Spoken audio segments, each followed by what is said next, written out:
हरि ओम। स्वागत है आप सबका महाकाल कन्या चैनल पर। देवों का प्रिय और पुण्य प्रदान करने वाला पवित्र कार्तिक माह चल रहा है। शास्त्रों में कहा गया है, कार्तिको नाम मासोयम सर्व पाप प्रणाशनः, अर्थात कार्तिक मास वह महीना है जो सभी पापों का नाश करने वाला है। इस महीने में किया गया हर छोटा सा भी शुभ कार्य, चाहे वह दीपदान हो, तुलसी पूजन हो या भगवान विष्णु की आराधना, अक्षय पुण्य प्रदान करता है। आज के अध्याय 4 में हम जानेंगे दीपदान के महत्व के बारे में। क्यों कहा गया है कि कार्तिक मास में जलाए गए दीपक केवल अंधकार नहीं मिटाते, बल्कि हमारे जीवन में दुख, दरिद्रता और अज्ञान के अंधकार को भी दूर करते हैं। तो बने रहिए अंत तक हमारे साथ। और अगर आपने अभी तक हमारे चैनल महाकाल कन्या को सब्सक्राइब नहीं किया है तो जरूर कर ले, ताकि कार्तिक माह की ऐसी ही दिव्य कथाएं और महिमा आप तक सबसे पहले पहुंचे। तो आइए शुरू करते हैं चतुर्थ अध्याय। नारद जी स्वयं परम ज्ञानी थे। आप ब्रह्मा जी से ये सभी प्रश्न हम संसारी प्राणियों की भलाई के लिए कर रहे थे।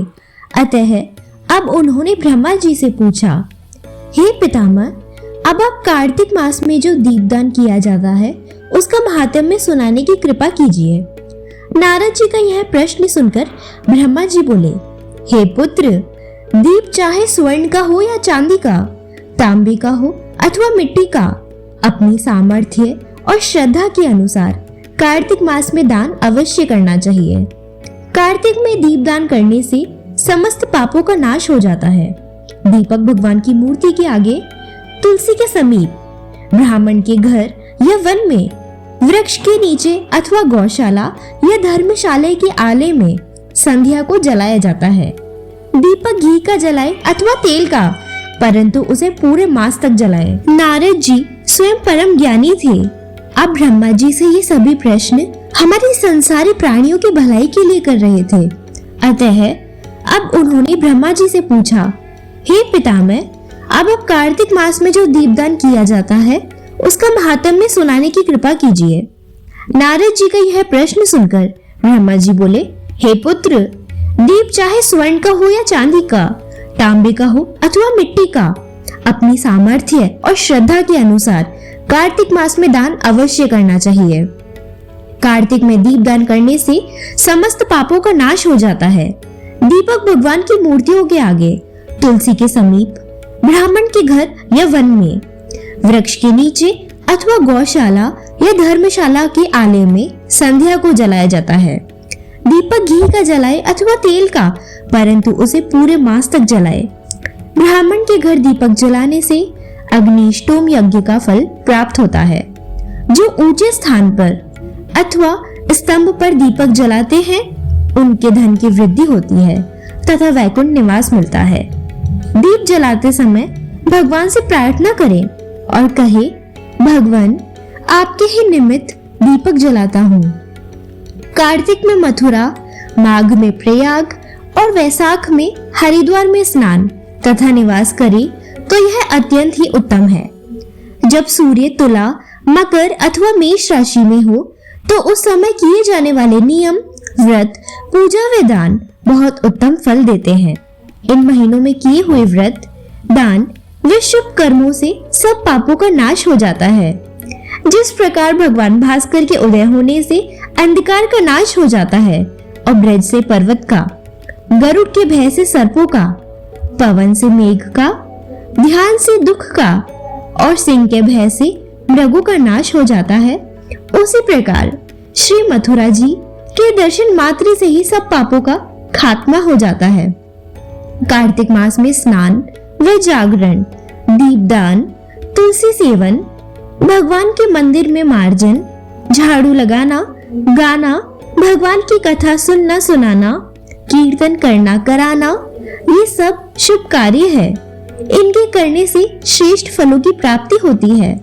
पूर्व जन्म के पापों को नष्ट करने के लिए भी कुछ न कुछ व्रत, दान, भजन, पूजन आदि करना अति उत्तम है।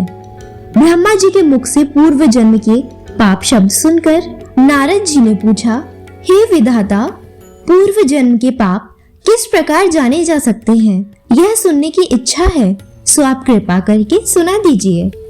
ब्रह्मा जी बोले, हे पुत्र, पूर्व जन्म का ब्रह्म हत्यारा, क्षय रोगी और पर स्त्री गमन करने वाला कोढ़ी बनता है।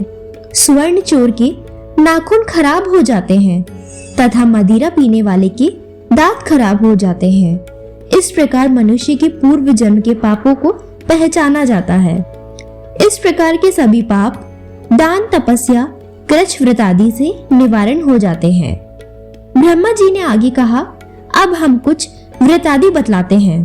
एक समय भोजन करने से तथा 3 दिन सायकाल और 3 दिन प्रातःकाल भोजन करने को अतिकृच्छ व्रत कहते हैं। सायकाल में 12 ग्रास और प्रातःकाल में 26 ग्रास अथवा 24 ग्रास खाने को भी अतिकृच्छ व्रत कहा गया है। 3 दिन खाएं और फिर 3 दिन तक उपवास करें तो यह भी अतिकृच्छ व्रत होता है। सायकाल में 1 ग्रास और प्रातःकाल में 1 ग्रास, फिर 2 दिन बगैर मांगा हुआ तथा 2 दिन तक उपवास करे तो यह अतिकृच्छाई व्रत कहलाता है। 21 दिन तक केवल दुग्ध या पानी पीता रहे तो यह कृच्छ्रतिकृच्छ व्रत कहलाता है। 12 दिन उपवास करना पुराक व्रत कहलाता है। 4 दिन कुछ नहीं खाना, फिर सत्तू खाना या फिर छाछ पीना, इसके पश्चात ब्राह्मण को दक्षिणा देना सौम्य कृच्छ व्रत कहलाता है। इसी प्रकार 12 दिन तक उपवास करना द्वादश कृच्छ व्रत कहलाता है।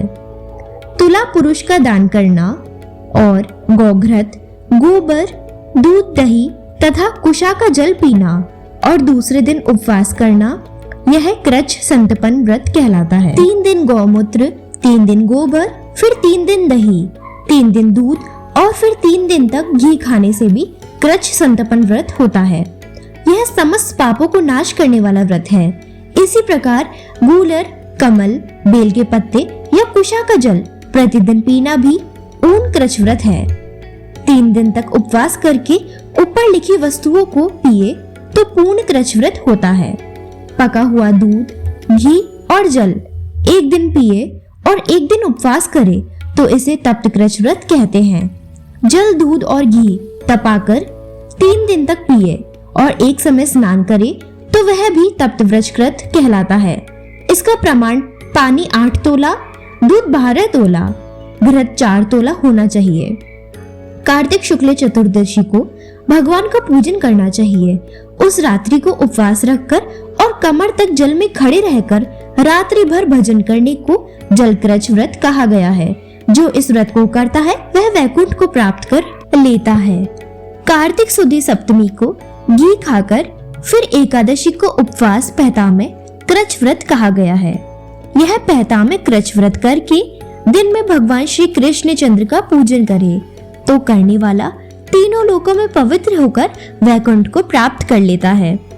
कार्तिक सुदी छठ से 3 दिन उपवास करने से महेंद्र कृच्छ व्रत हो जाता है। इसे करके मनुष्य दुर्लभ वैकुंठ में वास पाता है।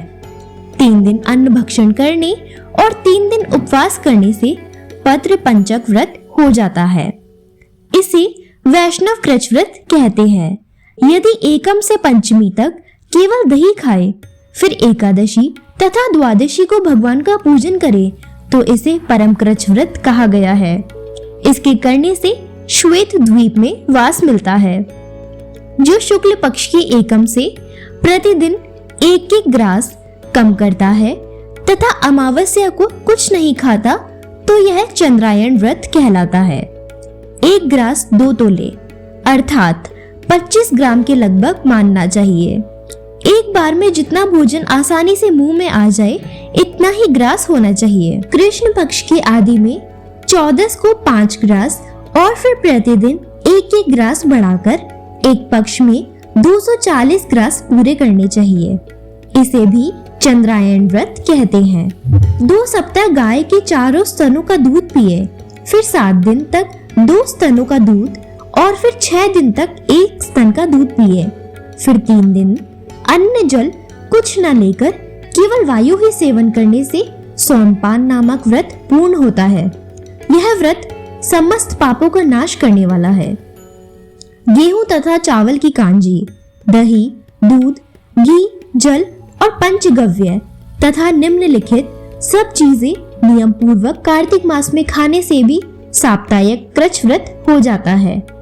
इस व्रत को करने वाले को भी विष्णु लोक की प्राप्ति हो जाती है। बेल, पलाश, गूलर का काढ़ा और गर्म दूध पीकर एकादशी व्रत करने वाला द्वादशी को पारण करे तो निश्चय ही वैकुंठ में स्थान प्राप्त करता है। जो व्यक्ति कार्तिक सुदी सप्तमी, अष्टमी, नवमी और दशमी को जल कमल खाए फिर एकादशी को उपवास करे तो यह लक्ष्मी व्रत कहलाता है। इस लक्ष्मी व्रत को करने वालों पर लक्ष्मी जी की कृपालु बनी रहती है और अंत में उन्हें भगवान विष्णु के वैकुंठ लोक में वास मिलता है। प्रातः काल में 4 ग्रास और सायंकाल न खाने से शिशु चंद्रायण व्रत होता है। कार्तिक सुदी 14 के ब्रह्मक्रूच व्रत में गौरी का पूजन करना चाहिए। इसकी विधि कुछ इस प्रकार है। गौमूत्र, गोबर, दूध, दही, घृत और कुशा का जल लेकर इन सबको मिलाकर पंचगव्य बनावे। लाल रंग की गौ का मूत्र, श्वेत गौ का दूध, नीली गाय का दही, काली गौ का घी, यदि किसी वजह से ये न मिल सके तो दूसरी तरह का भी पंचगव्य बनाया जा सकता है। मिलाए जाने वाली वस्तुओं की मात्रा इस प्रकार है। गौमूत्र 8 माशा ग्राम या मिलीलीटर, गोबर 19 माशा, दूध 12 माशा, दही 10 माशा, घी 8 माशा और कुशा का जल 4 माशा। गौमूत्र गायत्री मंत्र पढ़कर गंध द्वारा से गोबर, पयः पृथिव्या से दूध, दधि क्रावरियो मंत्र से दही, तेजोमसी पढ़कर घी और दवस्येति मंत्र पढ़कर कुशा का जल मिलाना चाहिए। इसको कुशा के पत्तों में रखकर विधिवत हवन करें। वेद के इन मंत्रों से आहुति देनी चाहिए। पहला इरावती, दूसरा इदम विष्णु विक्रमे, तीसरा शर्वती, चौथा मनस्तोक, 5वां शवती। इन मंत्रों से आहुति देकर बचा हुआ पंचगव्य पान करना चाहिए। यह पलाश के पत्रों में या स्वर्ण अथवा चांदी के पात्र में पान करना चाहिए। एक दिन तथा रात्रि उपवास करे, साथ ही भगवान का स्मरण करे। यदि स्त्री व्रत करे तो अपने पति की दीर्घायु की कामना भी करे। आंवला या तुलसी का पूजन करना चाहिए। व्रत समाप्ति के निमित्त ब्राह्मण को गोदान करना चाहिए। इन व्रतों को करने से व्रत करने वाला भगवान का प्रिय पात्र तो बनता ही है। इस लोक में सभी सुख और ऐश्वर्य भोग कर अंत में मोक्ष को भी प्राप्त करता है। इति चतुर्थ अध्याय समाप्तम। अगर आपको यह अध्याय पसंद आया हो तो लाइक करें, शेयर करें और महाकाल कन्या चैनल को सब्सक्राइब करें ताकि हम आगे आने वाले अध्यायों में कार्तिक माह की और भी अद्भुत कथाएं लेकर आ सके। हरि ओम, जय श्री हरि, जय महाकाल।